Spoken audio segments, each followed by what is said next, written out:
Hello friends, welcome to Eswari சமையல். இன்னைக்கு நம்ம ஈஸ்வரி சமையல்ல மக்காச்சோளத்தை வச்சு நல்ல ஹெல்த்தியான ஒரு சூப் ரெசிபி எப்படி செய்யறதுன்ட்டு பார்க்கலாம் வாங்க. இன்னைக்கு நம்ம ஒரு வெஜிடபிள் சூப் செய்ய போறோங்க. அதுக்கு ஃபர்ஸ்ட் நம்ம ஒரு மசாலா ரெடி பண்ணிக்கலாம். அதாவது இந்த அளவுக்கு ஒரு பிடி அளவு புதினா சேர்த்திக்கலாம்.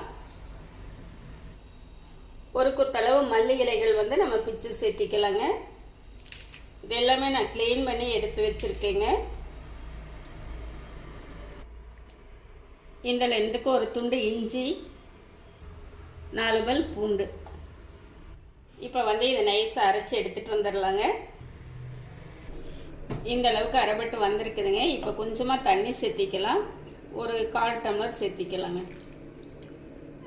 நல்லா நைஸாக அரைச்சி எடுத்துக்கலாங்க.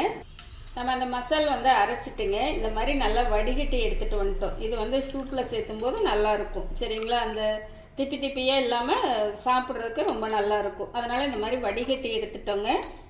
இருக்கட்டும். அடுத்து நம்ம சூப் ரெடி பண்ணுறதுக்கு ஒரு கடாய் வச்சுட்டோங்க. 1 ஸ்பூன் வெண்ணெய் சேர்த்திக்கலாம். பட்டர் நல்லா உருகிடுச்சுங்க. நான் 1 பல் பூண்டு கட் பண்ணி வச்சுருக்கேன், சேர்த்திக்கலாம். நம்ம ஏற்கனவே மசாலாவிலையும் சேர்த்து அரைச்சிருக்கிறோம். அதனால் லைட்டாக சேர்த்துனா போதுங்க.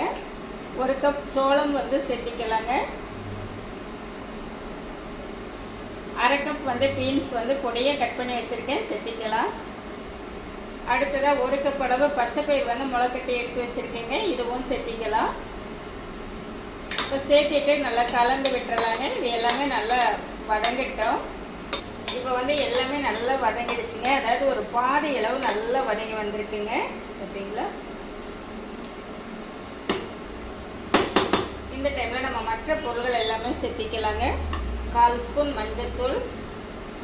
இந்த பொருள்கள் எல்லாம் சேர்த்தும் போது நீங்கள் அடுப்பை சிம்மில் வச்சுக்கோங்க.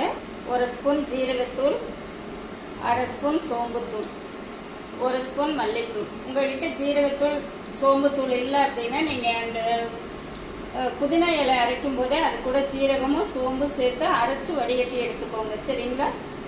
லைட்டாக ஒரு காரத்துக்காக நம்ம 1/4 ஸ்பூனுக்கு கொஞ்சம் குறைவாக மிளகாய்த்தூள் சேர்த்திக்கலாங்க. நம்ம மிளகுத்தூள் தான் சேர்த்து போகிறோம். இது லைட்டாக இன்னும் கொஞ்சம் காரம் எக்ஸ்ட்ரா கொடுக்கும். அதனால் இந்த மிளகாய்த்தூள் சேர்த்திக்கலாங்க. ஒரு கொத்து கறிவேப்பிலை பிச்சு சேர்த்திக்கலாங்க. பிச்சு சேர்த்துனீங்க அப்படின்னா நல்ல மணமாக இருக்கும். இப்போ சேர்த்துட்டு கலந்து விட்டுறலாங்க.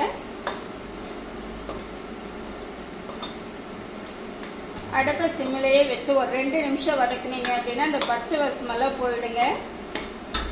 இப்போ ஒரு 2 நிமிஷம் நல்லா வதங்கிடுச்சுங்க. நல்லா கமகமான்ட்டு ஒரு வாசம் வருது. இந்த டைமில் நம்ம தண்ணி சேர்த்திக்கலாங்க. இப்போ நம்ம அரைச்சி வச்சிருக்கிற அந்த புதினா தண்ணியும் சேர்த்திக்கலாங்க. திருப்பி ஒரு 1/2 டம்ளர் தண்ணி சேர்த்துக்கலாங்க. நம்ம மொத்தம் 3 டம்ளர் தண்ணி சேர்த்திருக்கோம். 1/2 ஸ்பூன் உப்பு இப்போ சேர்த்திட்டு நல்லா கலந்துக்கலாங்க. நம்ம இன்றைக்கி செஞ்சுருக்கிறது 2 கப்புக்கு தேவையான சூப்புங்க. நீங்கள் அதிகமாக செய்கிற மாதிரி இருந்து இது அப்படியே டபுளாக சேர்த்துட்டீங்க அப்படின்னா கரெக்டாக இருக்குங்க. இது எல்லாமே நல்லா கலந்துட்டேங்க. இது நல்லா கொதி வரட்டும். கார்ன்ஃப்ளவர் மாவு இதில் 1 ஸ்பூன் எடுத்துருக்கேங்க. இப்போ இதை தண்ணி விட்டு கரைச்சி வச்சுக்கலாம்.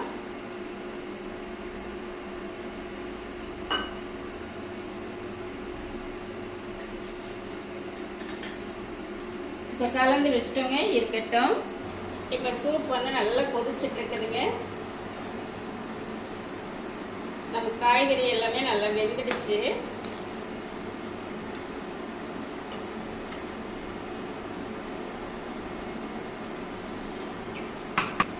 உப்பு கொஞ்சம் பத்தாமல் இருக்குதுங்க. ஒரு 1/4 ஸ்பூன் சேர்த்திக்கலாம். இப்போ இந்த டைமில் நம்ம கலந்து வச்சுருக்கிற கார்ன்ஃப்ளவர் சேர்த்திக்கலாங்க. நீங்கள் சூப் ரொம்ப கொதிக்க விட்டுட்டீங்க அப்படின்னா அந்த டேஸ்ட் மாறிடுங்க.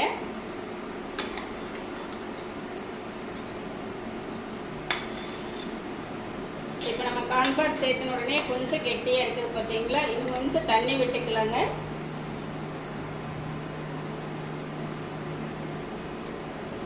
ஒரு கப் தண்ணி சேர்த்திக்கலாம். ஏன்னா நம்மளுக்கு அப்படியே எடுத்து குடிக்கிறதுக்கு இந்த மாதிரி இருக்கணுங்க. ரொம்ப கெட்டியாக இருந்ததுன்னா சூப் நல்லா இருக்காது. மிளகுத்தூள் வந்து 1/2 ஸ்பூன் சேர்த்திக்கலாங்க. நீங்கள் வந்து காரம் வந்து உங்களுக்கு தகுந்த மாதிரி அட்ஜஸ்ட் பண்ணி சேர்த்திக்கோங்க.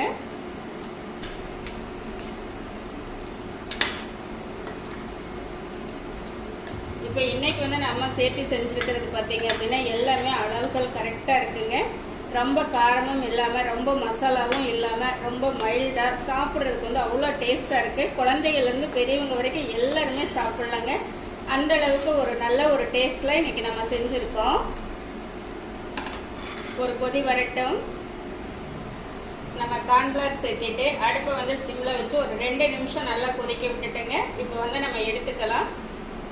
நம்மளுக்கு சூப் வந்து அருமையாக ரெடி ஆகிடுச்சுங்க. லாஸ்ட்டாக நம்ம மல்லித்தலை தூவிட்டு எடுத்துக்கலாங்க.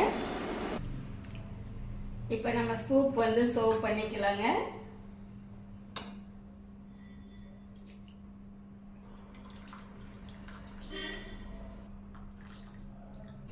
இப்போ நம்ம சூப்பு குடிக்கிறதுக்கு முன்னாடி மேலாப்பில் வந்து கொஞ்சம் வெங்காயத்தை பொடி பொடியாக கட் பண்ணி சேர்த்துட்டோம்னா நல்லா இருக்குங்க.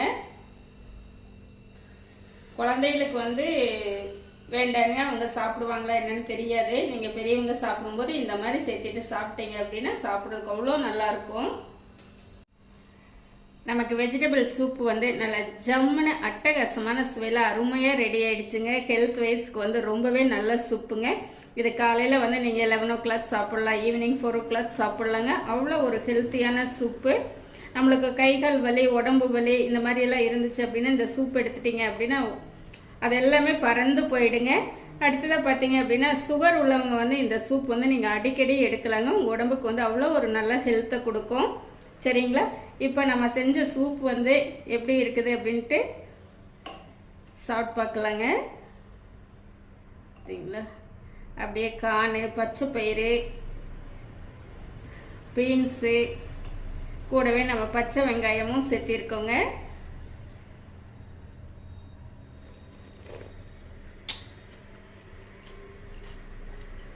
அருமையாக இருக்குதுங்க. இந்த மாதிரி சூப்பெல்லாம் நீங்கள் செஞ்சு சாப்பிட்டு பார்த்தீங்கன்னா தான் அந்த டேஸ்ட்டை வந்து உணர முடியுங்க. கண்டிப்பாக நீங்கள் இந்த மாதிரி செஞ்சு சாப்பிட்டு பாருங்கள். சரிங்களா? நான் செஞ்ச இந்த ரெசிபி வந்து உங்களுக்கு ரொம்பவே பிடிச்சிருக்கும்னு நினைக்கிறேங்க. இந்த மெத்தடில் நீங்களும் செஞ்சு பார்த்துட்டு எப்படி இருக்குன்ட்டு கமெண்ட் பண்ணுங்கள். பிடிச்சிருந்தா லைக் பண்ணி ஷேர் பண்ணுங்கள். நம்ம ஈஸ்வரி சமையலை சப்ஸ்கிரைப் பண்ணி வச்சுக்கோங்க. இனி ஒரு நல்ல வீடியோவில் பார்க்கலாங்க. Bye bye.